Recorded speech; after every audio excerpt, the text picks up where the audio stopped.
تعالى النهاردة أقولك على أخف وصفة جلاش بطريقة جديدة وبحشوة رهيبة. لما تجربيها تعتمديها. فلايك وشير لو عجبكم الفيديو، وصلوا على رسول الله عليه أفضل الصلاة والسلام. وتعالوا نسمي بسم الله ونبدأ في الوصفة بتاعتنا. أول حاجة عشان الجلاش بتاعنا يطلع مقرمش لازم الشربات يكون بارد تماما. فأنا هنا كان عندي شربات هبدأ استخدمه. هتعملي هتحطي كوباية سكر عليها كوباية الا ربع من المية، وهتبدأي ترفعيهم على النار. بعد الغليان بتنزلي عصرة نص ليمونة، بتسيبيهم يغلوا على النار لمدة 3 دقايق، وبعد كده بتطفي عليهم النار وتسيبيهم لحد لما يبردوا.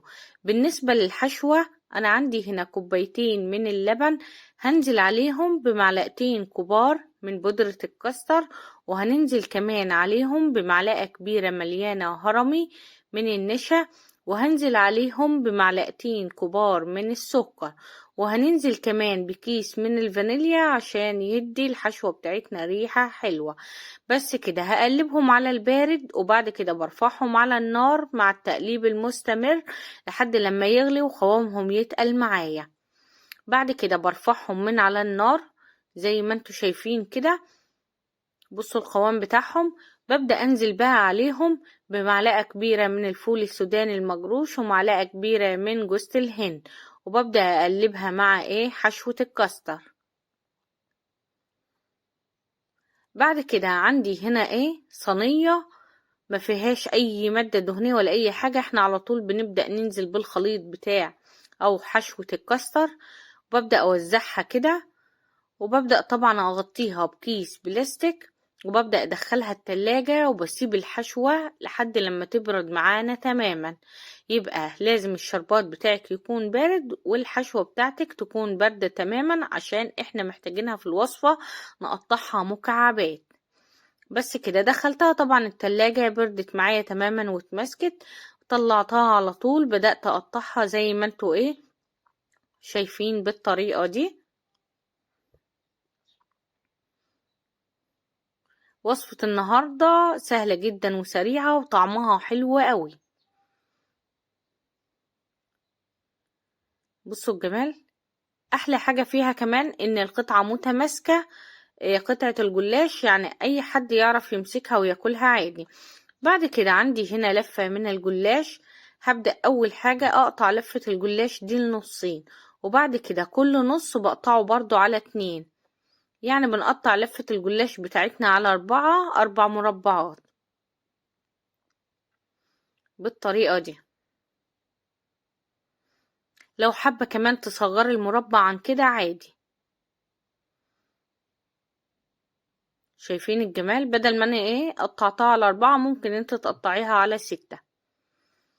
دلوقتي عندي هنا سمنة على زيت، يعني التلتين سمنة والتلت زيت. ببدأ اخد بقى مربع من او ورقة من الجلاش، ببدأ ادهنها كده من خليط الزيت والسمنة. ممكن يبقى زيت وزبدة، ممكن تبقى سمنة وزبدة عادي. وبعد كده بجيب الورقة التانية، وببدأ طبعا احطها على الورقة الاولانية، وارجع اديها دهنة خفيفة جدا من السمنة والزيت، وبرجع احط الورقة التالتة، وارجع ادهنها بنفس المادة الدهنية. وبعد كده بنيجي بقى بمكعب من المكعبات بتاعة الكاستر اللي احنا عملناها مع بعض، وابدأ احطها كده في النص، وابدأ اقفل عليها الجنب ده. وبما ان الجنب التاني فيه سمنة فمش هندهن، هنبدأ نقفل عليه. اما دول هنبدأ طبعا نقفل كده الوش دهنة خفيفة من الزيت والسمنة، وببدأ اجيب الجنب ده عليه واقفل الجنب ده عليه. شايفين قد ايه الوصفة سهلة جدا؟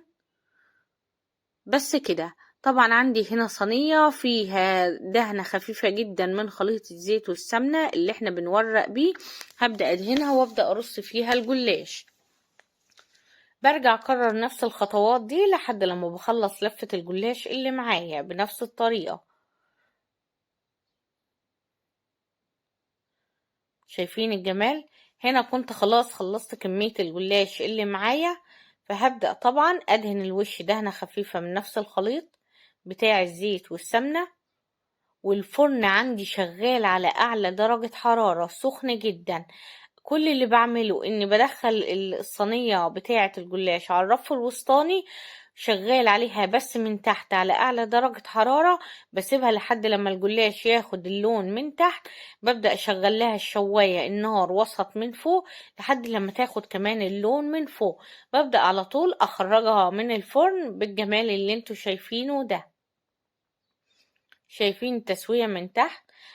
اول ما الجلاش بيطلع معايا من الفرن وهو سخن كده، ببدأ على طول انزل بيه في الشربات البارد اللي احنا قلت لكم على طريقة تجهيزه. وبعد كده ببدأ اشيله على طول، اشيل الجلاش من الشربات وابدأ احطه على مصفى عشان يصفي الشربات الزيادة اللي فيه. بجد حرفيا دي اخف وصفة جلاش واجمل وصفة جلاش ممكن تحضريها. جميلة جدا لأعياد الميلاد، للمناسبات، لو جايلك ضيوف، طعمها حلو قوي، ما بتاخدش وقت خالص.